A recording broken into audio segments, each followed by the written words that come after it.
Beautiful. Slideshow. Pencil. All right. I jump right into the conditions. And you know these conditions already. Like I said, we've done it several times, right? You know that we need randomness, except there's like slight little change on this, right? You got two samples. So we need two independent random samples. Bless.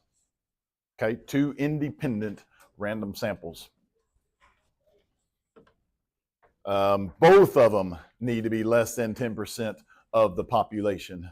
Both of them need to be less than 10% of the population. And they both need to be approximately normal or hit the large counts. They both need to hit that.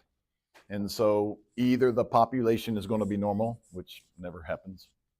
Hopefully both sample sizes are bigger than 30. That's the easiest one. And if they're not bigger than 30, you're going to have to graph it. Okay, on your test, one of them will be bigger than 30, and the other one you'll have to graph. You want to graph one of them, and one of them will be bigger than 30, and so that's how you'll prove the approximate normal or large sample. Okay, large counts, however you want to say that. Okay, however you want to say that.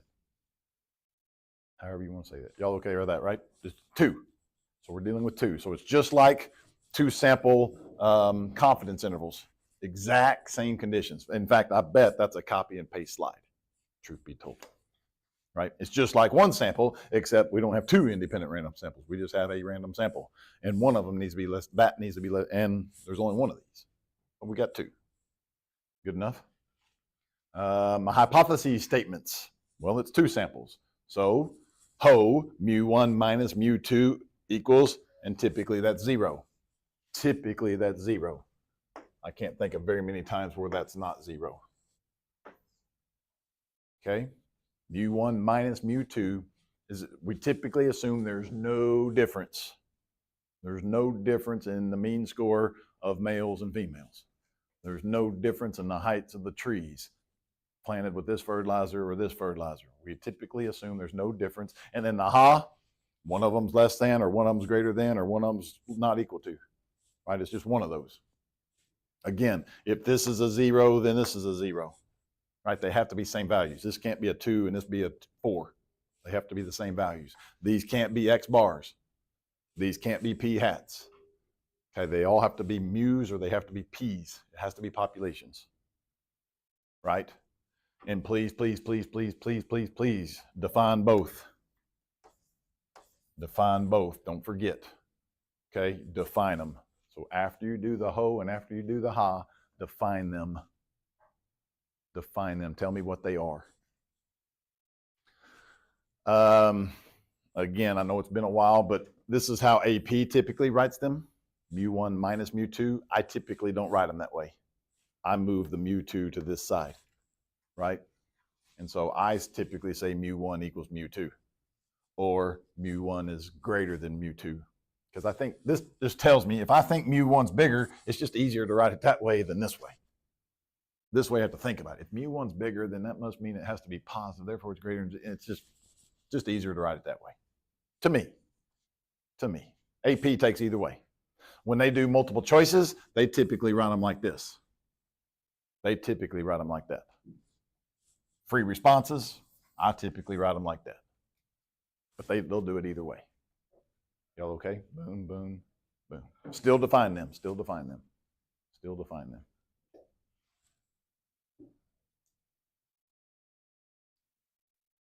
Okay. Formula.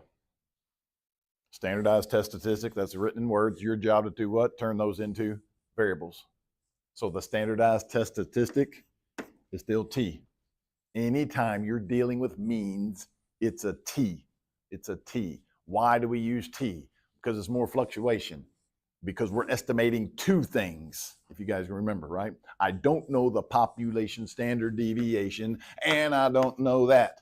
So I'm using X bar and I'm using S sub X. I'm having to estimate two things. So because I'm estimating two things, I need a little bit more wiggle room. So I'm using T's. T's are shorter, wider. They have more area in the tails.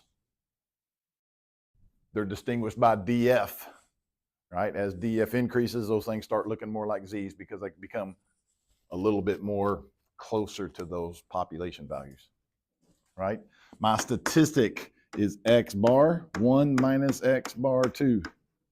That's my statistic because it's the difference between the two. We're trying to find the difference of the two. Minus, and then my parameter is mu1 minus mu2, which is 0 most of the time because that's what HO is, right? HO, mu1 minus mu2 equals 0. So if mu1 minus mu2 is equal to 0, that will be just a big old 0. Over. And this standard deviation is the really, really big one, right? Big old radical. And we can't add standard deviations. We can only add variances. So we have to square it. And then it's over n. Okay. Now they'll trick you. This is where they'll trick you. They'll try to square that. They'll try to square that. Only that squared. The n is not. And then remember, we always add. Always add. And so then I got to add the variance. Oops, I did that backwards. Let's fix that. Oops. There we go. S sub x2 n2. Okay. You're going to write it by name or formula. When you're doing these, you write it by name or formula. Formula is pretty bad. It's not too bad, but name is probably actually easier. 2 sample mean t test. Difference. We'll do it in a second. But this is what you're going to see on your multiple choices, right? Which of the following gives me the t critical value? Okay, here it is, non-hieroglyphics, except the arrow's going right through it. Y'all okay with that? Good? Questions? Again, we've kind of hopefully it's starting to get boring. That means you got it. Remember DF or 2 sample? You're using that technology because of that gosh awful formula. That gosh awful formula that you'll never ever use. Right? You're just going to use technology, so whatever it gives you for the DF. If you can't use technology, then you're going to use the smaller of the n-1s. If you can't use technology, you'll use the smaller of the n-1s. I don't think there's ever a time where you won't be able to use that technology, though. Okay? I don't think there's ever a time.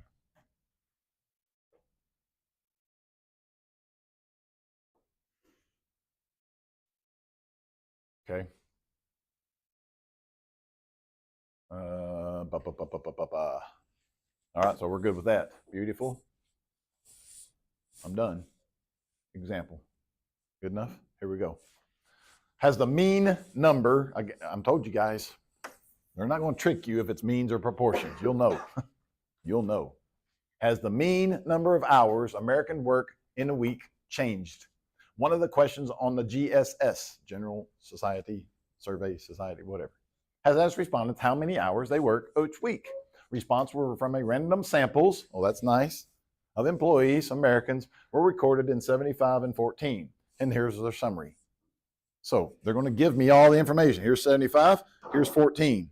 In 75, they surveyed that many people. Holy cow, that's a lot of people. Thank goodness I don't have to graph anything. There's a whole lot of people. Here's their mean, here's their mean. Here's their standard deviation, here's their standard deviation. Okay, their question is, state the appropriate hypotheses. Ho. Remember, here's where I'll see some uh-ohs because I'll see equals. Mu1 equals mu2. Never, ever, ever X bars. Never, ever X bars. Always population. Ha.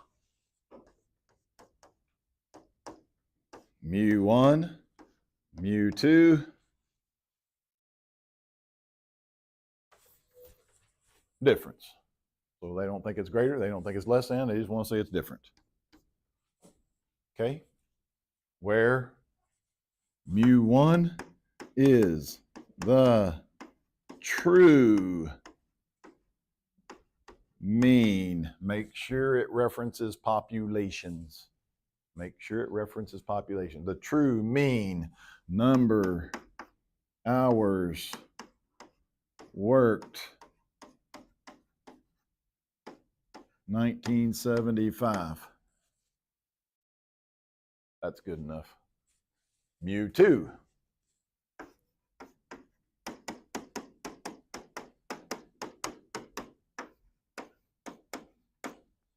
Cheat. Speed up the process.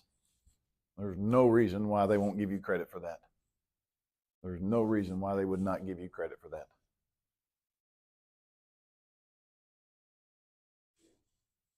Three points on your test, guys. 3 points. Not that difficult, I hope. State the appropriate hypotheses. Ho, ha, define. 3 points. Good enough? The only way I hope you miss it is by, I don't hope you miss it. The only way, if you're going to miss it, the only way I hope is maybe you get the wrong sign right here. Maybe. But hopefully that doesn't happen. The only other way you pretty much miss them is you just don't list it. Notice that they wrote it differently. It's okay. They actually put 14 first, and they put 75 second. That's okay. They don't care. They didn't use sub 1 or sub 2. They used sub whatever. Sometimes that's a little easier. There they defined them, except they wrote them twice. We're not going to do that. We're going to put the little tick marks. Okay. True mean. Population mean. True's easier to write than population, so I would just write true. If you want to be really cool, you could put by all Americans. Right? That emphasizes that you're talking about the population. Everybody okay with that? Good. Explain why the sample gives some evidence. Well, X bar 1 is 3897. X bar 2, 4191. What was the alternative? Mu1 does not equal mu2. X bar 1 does not equal X bar 2. That gives me some evidence. 3897 does not equal 4191. That gives me some evidence. That gives me some evidence. I don't know if it gives me statistical evidence, but it gives me some evidence. How do I know it's going to give me statistical evidence? Well, I got to do the test. I got to do the test. If I don't have some evidence, there's no way I have statistical evidence. But I got some. I got some. Okay, good, good. Clicky, click, click. There they go. Notice that they did it differently, right? Because they did X bar 1 minus X bar 2 is 294. And they said 294 is not 0. And that's all the same thing. I think the way that we did it, or the way I did it, is a little bit easier. I didn't have to subtract anything. Check the conditions. Check the conditions. So, I wish, yeah, here we go. Two independent random samples. And then don't just state that, let's talk about what they are. So I'm going to branch off. I'll branch off and I'll say 764 Americans, 1975. I mean, I guess I could say working Americans, but it's okay. And then I'm going to put 1501 American 2015. I apologize. I don't have a blank slide to write that on. But I like for you guys to see what I would write, because what they wrote, independent random samples, they wrote it all out in one sentence. And I think I shortened it up enough that I'll still get credit. Everybody okay? Any questions about what I put or what you could put or something to that effect? right? Remember, this starts getting graded a little bit harder. This starts getting graded a little bit harder. Your work starts getting graded a little bit easier. I don't know, but I'm going to guess that 764, is that my number? Yeah. And 25, I'm sorry, is less than 10% of all Americans, working Americans. I don't know. And then I could branch off and say, again, 1975 and 2015. That way, see kind of how my branch here, and then it closes together, and then it branches back out. You could do that with mu1 and mu2 also. Mu1, mu2 is, and then put it together and then branch it back off. Then you don't have to write all the tick marks. Anybody have questions about that? Oh, I didn't do the normality. I didn't do normality. 764 and 1501 are both bigger than 30. They're both way bigger than 30. And then so I'm going to do one of two things, or both. Doesn't matter. I'm going to say approximately normal. If you want to say that, that's okay. If you don't want to say that and you want to say large counts, that's okay. If you want to say both, that's okay. If you want to say neither, that's not okay. Good enough? Questions about that? One or the other, or both, not neither. And that's pretty much, that's good. That's all you got to state. Again, notice how they did it. Random, independent, random samples. They probably went a little extra. I don't think we quite have to write it that far. Less than 10% of all working, I don't think I need to write it down twice. I think I can arrow that down and write it down once. Or write it once and put tick marks underneath it. And then they just did approx normal and large sample. Or large counts. They did both. Okay, whatever. And then they list it. Good enough? Another 3 points. Another 3 points. And that's 3 points on what? Both. Confidence intervals and hypothesis testing. Because you got to have the conditions for both. You got to have the conditions for both. Everybody good? Too fast, too slow? All good? Calculate the standardized test statistic. This is where you're going to do one of two things. I don't know how to say this other than name it by name or formula. Name or formula. The name to sample mean t test. You got to have all that in there. You got to have means. You got to have t's, and you got to tell me it's a test. Last chapter, I had somebody say this is a one sample per proportion z interval test. It's not an interval test. It's not a test interval. It's either a test or it's an interval. Okay, make sure we state what it is. I really like the word difference in there because you're really not doing you're doing the difference of two samples. So I really like the word different. And if you don't want to write the words, like I don't remember I'm going to put it all, just write the formula. T, x bar 1 minus x bar 2 minus 0, square root, standard variance in 1, 1, 2, 2. You can write that. You can write both. One or the other or both, but you can't write nothing. One or the other or both, but you can't write nothing. If you forget to put the word mean, I'm going to ding you. If you forget the T, I'm going to ding you. If you forget test, we'll ding you. If you mess up the formula, I'm going to ding you. If you mess up something here and get the right formula, you won't get dinged. If you mess up something there and you put this right, you will get dinged. So you got to put things right.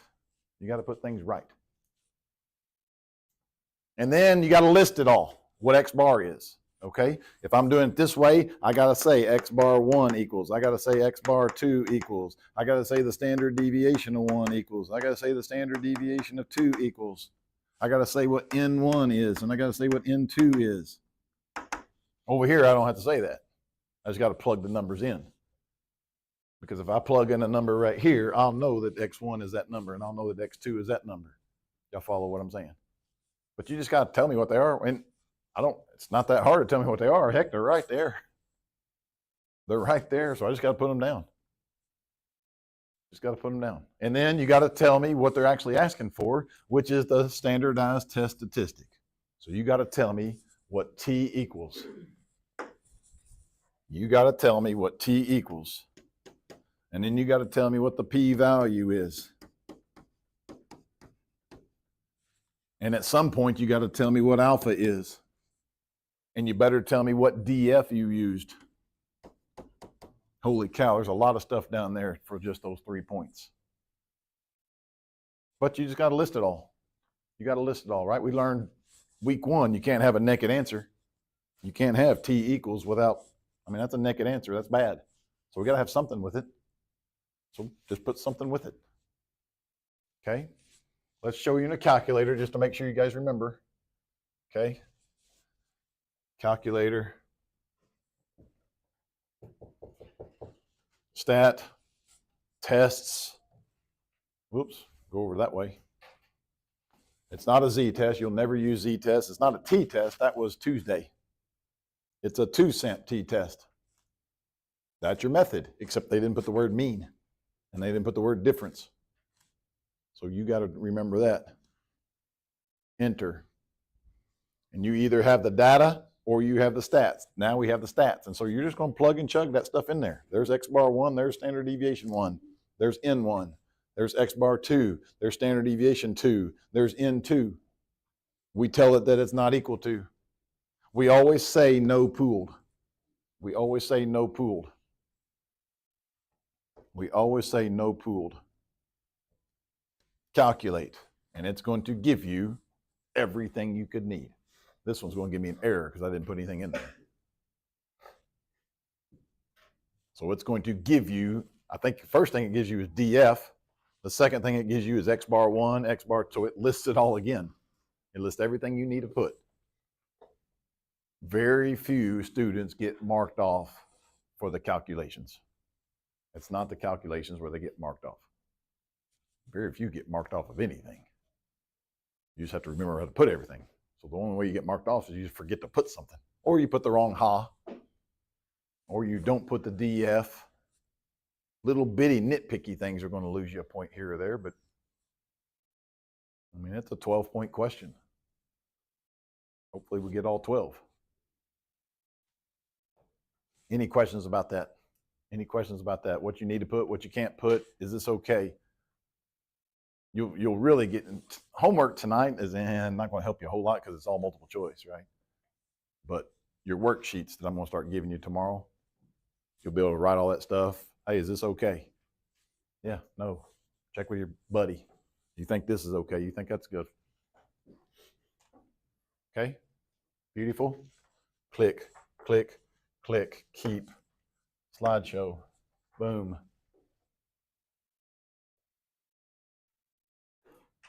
There it is, okay? They didn't put the words, they didn't put the formula, but they kind of have the formula.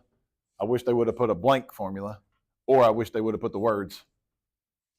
I'm not for sure they wouldn't lose a point for that, truthfully. But there's the T critical value, 4.88. There's DF of 1660. That's a huge degrees of freedom because the sample sizes are so big. Oh, please, for the love of goodness, if you did that on your calculator, it doesn't say that. It says something like 1.15. Something like that.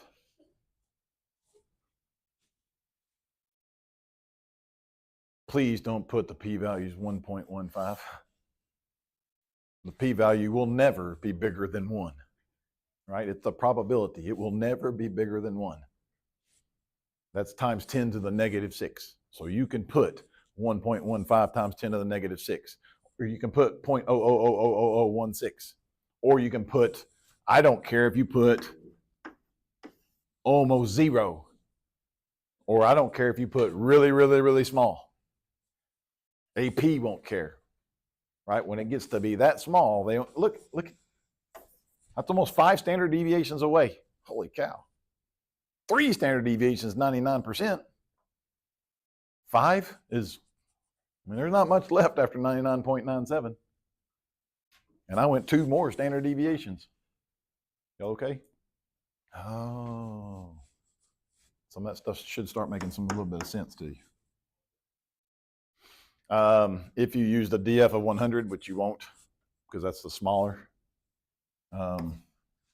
you'll get a different p-value, but it's still going to be small. We're going to use our calculator and let our calculator do it all. Any questions about that? Any questions? Any questions? Just be careful about that p-value. What conclusion you're going to make? Since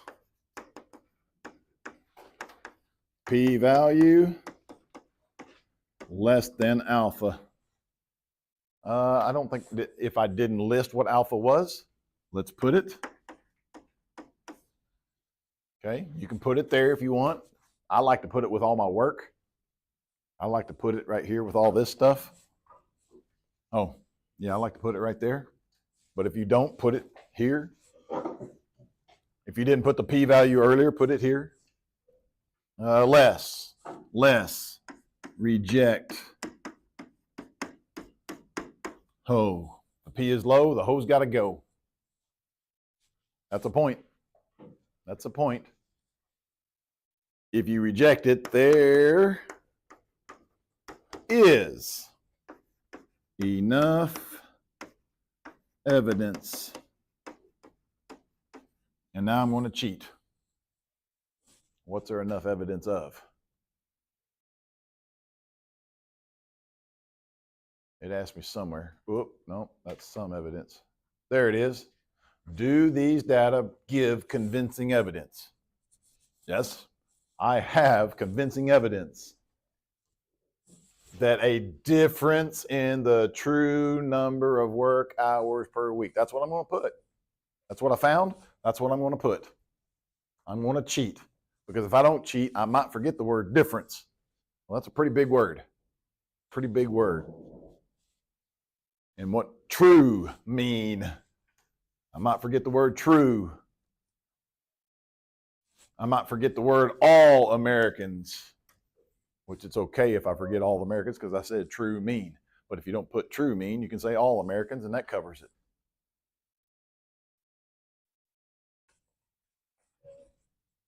Y'all okay with cheating and going back to the question and making sure that's what we answered? Okay, go back to that and make sure that's what you answered.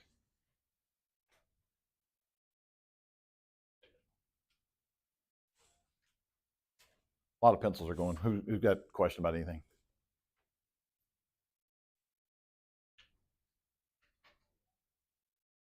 Yes, no, yeah, repeated. Kind of getting boring, right? I hope. I mean, I hope it's not boring, but I hope it's like, I get this. I get this.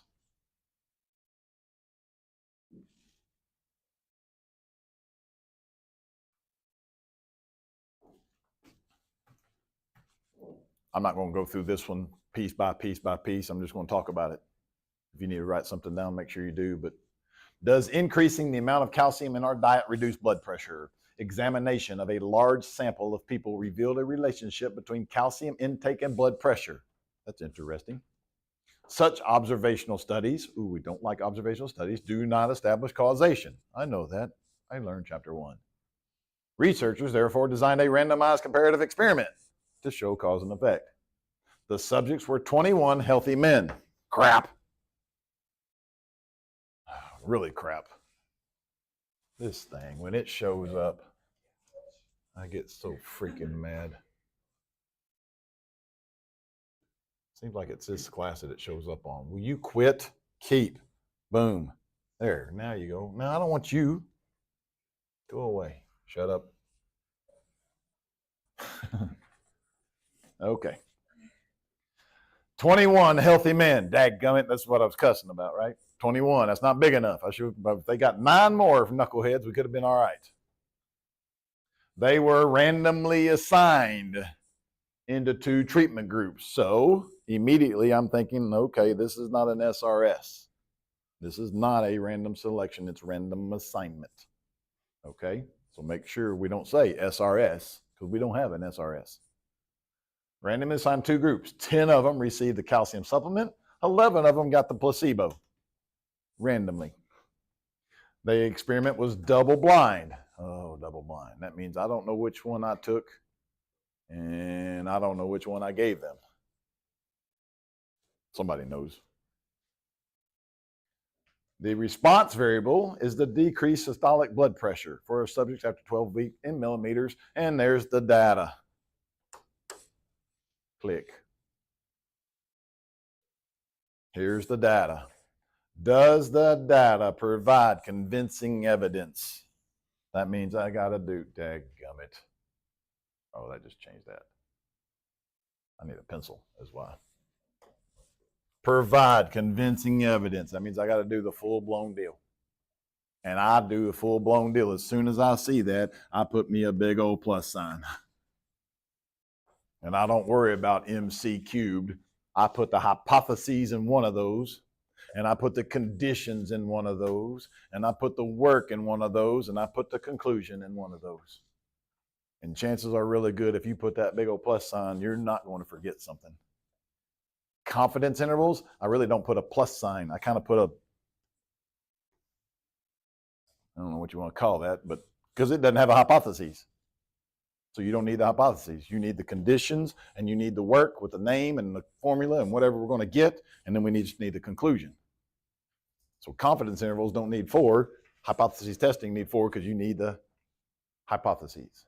And I think that's almost better than trying to remember MC cubed. I mean, we kind of know what MC cubed is, but that's what goes in all these things, except MC cubed doesn't cover hypotheses. Okay with all that, Seth? So what was, we don't have an SRS. We have random assignment. We don't check the 10% because I used all 21 of those cats, right? I didn't put them back in the population. So I used all 21 of those cats, so I don't do the 10%. And I'm gonna have to put these in L1, and I'm gonna have to put these in L2, and I'm gonna have to graph them both. Y equals, make sure they're all gone. Second Y equals, turn the top one on. Make it L1, turn the second one on, and turn it on L2. And when you hit graph, it's gonna graph both of them. Zoom 9. Because they're all gonna be close. So zoom 9. And then you can put both of those on your paper, and you're gonna say what? They're not strong skewed. They have no outliers. They're good. They look approximately normal. I really don't like to say large counts is met because large counts isn't met, if that makes sense, right? It doesn't make sense large counts is met because it's not large counts. It's the approximate normal. But they're okay with all that stuff. Questions? Y'all okay? And then you go through the whole process there again, okay? Let me give you this hint also. Okay, here's a hint because this one I messed up on earlier. Students would mess up on. It's the alternative hypotheses. Sometimes I might think it's supposed to be less than, but it's supposed to be greater than. What does it say? An increase appears as a negative number. Does it provide increase that more, pressure is more than a placebo. So I would think that calcium would be greater than the placebo. But because these numbers are kind of flip-flopped, it's actually the less than. But here's a hint, right? On your calculator, let me go ahead and go to it so I don't use my air. Oh, exit, get out of here. On your calculator, right? When you go down here and click this less than or you click this greater than, whichever one you think it is, and you hit calculate, if that p-value is really big, you went the wrong way. You went the wrong way. Meaning, like you didn't have some evidence, you had no evidence. Because you just went the wrong way. So if that p-value is over 0.5, I'm telling you, you just went the wrong way. So go back and just change that bad boy and then change your alternative.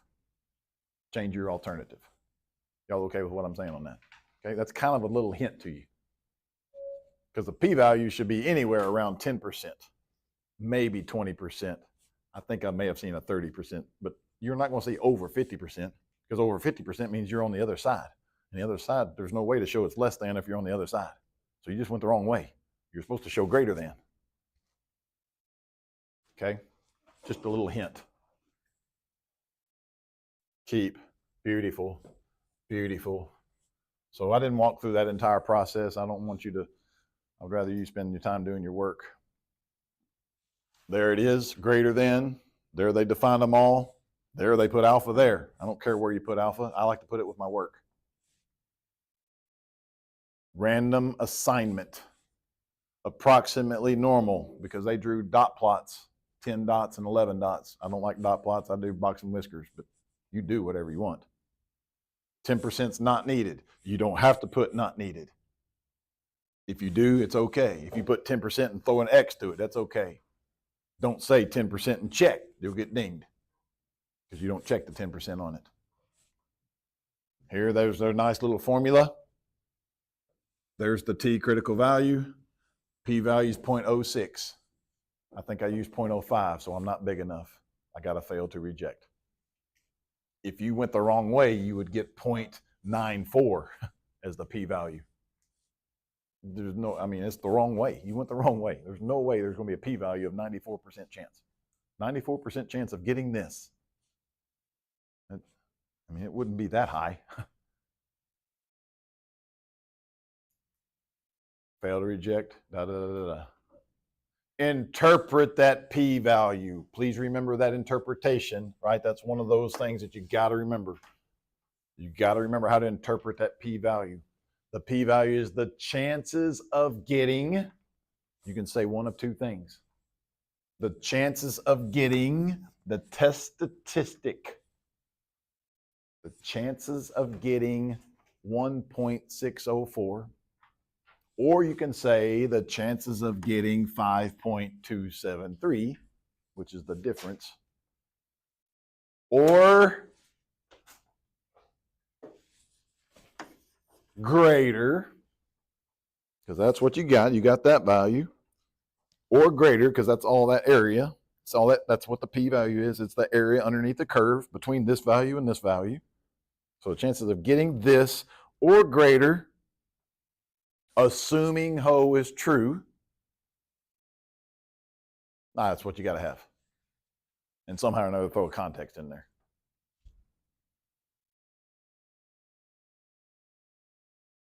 Notice what they said. Assuming HO is true. Assuming mu1 minus mu2, or assuming mu1 equals mu2. There's the p-value of getting a difference. So they chose a difference of 5.23. You can say of getting a test statistic of, I forgot what it was again, 1 point, or no, was it 1 point? Yeah, 1.604. So you can say the difference of the means, or you can say the test statistic. I think either one would work. Or greater. How do I know it's greater? Because that's the way the alternative went. Okay, those are the three things it's going to look for when you try to define the p-value. Be careful about that. Know that, know that, know that. I promise you it'd be a multiple choice question. I don't know if I threw it on free response yet or not, because I'm kind of scared time-wise. This is how you do it on your calculator. Again, if you need reference on that, most of you guys are pretty good on that. There's the T, there's the P. Told you, it gives you everything. There's the T, there's the P, there's the DF, there's X bar 1, there's X bar 2. Gives you everything you need. There's an arrow down, so it gives you N1 and N2, if you don't know those. Pooled, we don't pool. We don't pool. You don't need to know anything about it. Just know you don't. Know that you don't have to pool. Pooling means, here's what it means, if you care, that the population variances are equal. I don't even know what the heck the population variance is, much less that they're equal. So use our formula for 2 sample t intervals. This interval and test are valid whether or not the population variances are equal. We don't even know that they are equal. So equal variance assumes the two population distributions have the same variance. This procedure combines the two sample variances to estimate. Therefore, it's a pooled, and we don't use the pooled. We use an unpooled test. So never use pooled if you have the technology that will carry out option one, which we have that technology. We have that technology, so we do it. All right. Let me spend a little bit of time reminding you about paired tests and paired intervals, okay? Because paired looks like two samples, but it's not. It's paired data. It's paired data. So let's look at this. Your conditions. I talk about in your randomness, I talk about the paired data. The paired data was randomized. I just mentioned it being paired. We still talk about it being less than 10%. We still need to, the differences are greater than 30. The differences are greater than 30, or you have to graph the differences. And I don't think I've ever seen anything but graphing the differences. I think that's all I've ever seen in paired data. I don't think I've ever seen this way. Paired data, okay? But it becomes one sample. Randomness, 10%, large counts. It becomes one sample. We just got to talk about it being paired somewhere. And how are you going to know? Well, that's your job. You just got to know. Hopefully when you read it, you can tell. How do we tell? You get two values from one individual. That's paired because it's paired with itself.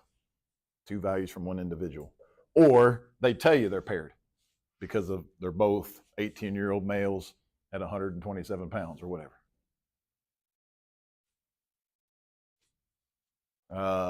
It's back to one sample. It's one sample. So mu equals whatever. And I just put a little sub d, but you don't have to put it. But I put a sub d to tell me that I'm doing the differences. Y'all remember that the key to this was mean difference. Mean difference.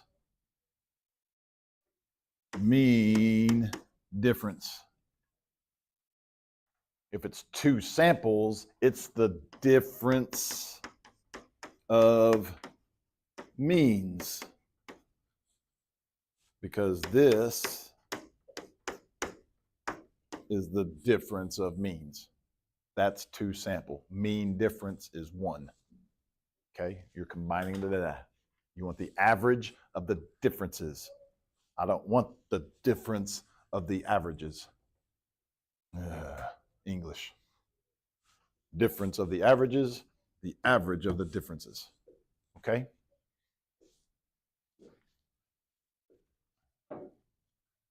It's one sample. It's one sample. X bar minus mu, standard deviation. Typically, mu is 0. Typically, mu is 0. Typically, we don't think there's a difference. Typically, we don't think there's a difference. There was one example that I did one time. I took your typing speed. Then I made you take a typing class. And I took your typing speed after. And I assumed that the typing class would improve your groups per minute by 5. Well, then I thought mu was 5. And the students thought it wasn't 5, so they thought the alternative was less than 5. Okay? But most time it's 0. And DF it's one sample. So it's just n minus 1. DF is n minus 1 because it's one sample.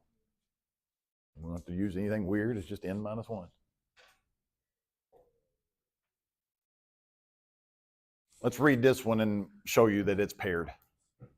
Researchers designed an experiment to study the effects of caffeine withdrawal. They recruited 11 volunteers who were diagnosed as being caffeine dependent to serve as subjects. Each subject was barred from coffee, colas, other substances with caffeine in the duration of the experiment. During one 2-day period, subjects took capsules containing their normal caffeine intake. During another 2-day period, they took a placebo. The order in which the subjects took caffeine and the placebo was randomized. At the end of the 2-day period, a test for depression was given to all 11 subjects. Researchers wanted to know whether being deprived of caffeine would lead to an increase in depression. The table displays the data on the subject's depression test scores. Higher test scores show more depression. So here's what I need you to recognize. Here's my data. Here's my subject. That's subject number 1. I got 2 readings from that subject. It has to be matched pairs. It has to be matched pairs. I got 2 readings from that one subject. So I don't care about this data, and I don't care about this data. I need those differences. I need those differences, and that's the data I'm going to use, and then it becomes Tuesday's lesson. It becomes Tuesday's lesson. I'll put that in L1. I need a graph L1 because it's not 30. Make sure it looks normal. I need to, the paired data is randomly assigned. This was assigned. So we don't check the 10%. The formula, we're good with that.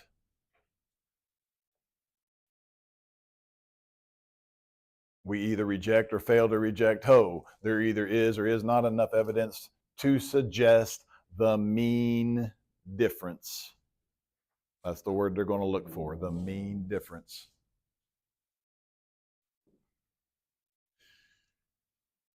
There, they drew a histogram. I don't know why they would draw a histogram. It would be almost uniform across, but whatever.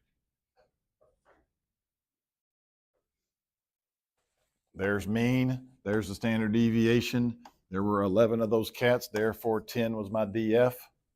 There's the T critical value. Here's the P value. Where? Technology, P value. Right there. 0.0027, you got to reject. Because the P value is less than alpha, we reject. We have convincing evidence that the caffeine withdrawal on the average for subjects like these. Answer the question that they asked.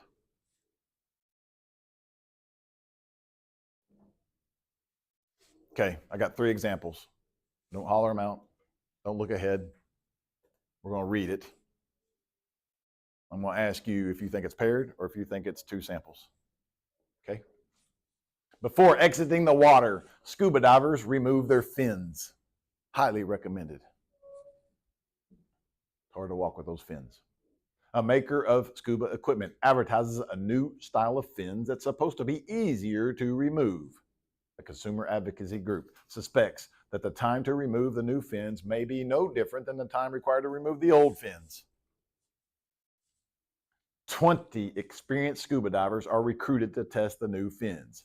Each diver flips a coin to determine if they wear the new fin on the left foot and the old fin on the right foot, or vice versa. The time to remove each is recorded for each diver. 2 independent random samples or matched pairs. Matched pairs? Y'all good? You're getting 2 readings from one individual.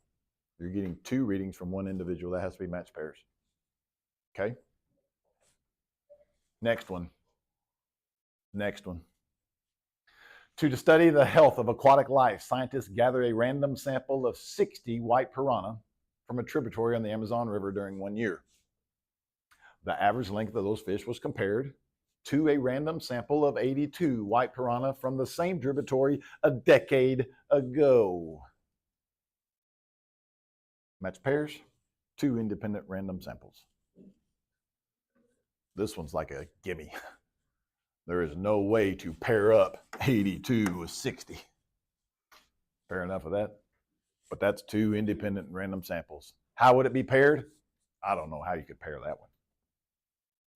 Could you do the scuba diver unpaired? Yeah, but it wouldn't make sense because this person might be more experienced than this person, and now you're creating some bias, right? You're introducing a confounding variable. Experience. I can't tell if they're quicker because of the, what was it, fin, or their experience. Ooh, crap. Where'd that come from? Chapter 4. Haha. Okay, last one. To study the health of aquatic. Oh, nope, I did that one, sorry. Can a wetsuit deter shark attacks? Getting close to summertime, we're getting ready to go scuba diving. A researcher has designed a new wetsuit with color variations that are suspected to deter shark attacks. To test this idea, she fills how's she going to test this? She fills 2 identical drums with bait. Oh, better than a person, I guess. Black neoprene wetsuit, the other with a noose suit. Over a period of 1 week, she selects 16 2-hour time periods, randomly assigns 8 of them to the drum in the black wetsuit. The other 8 are assigned to the drum in the new suit. So we got 8 with the new, 8 with the old.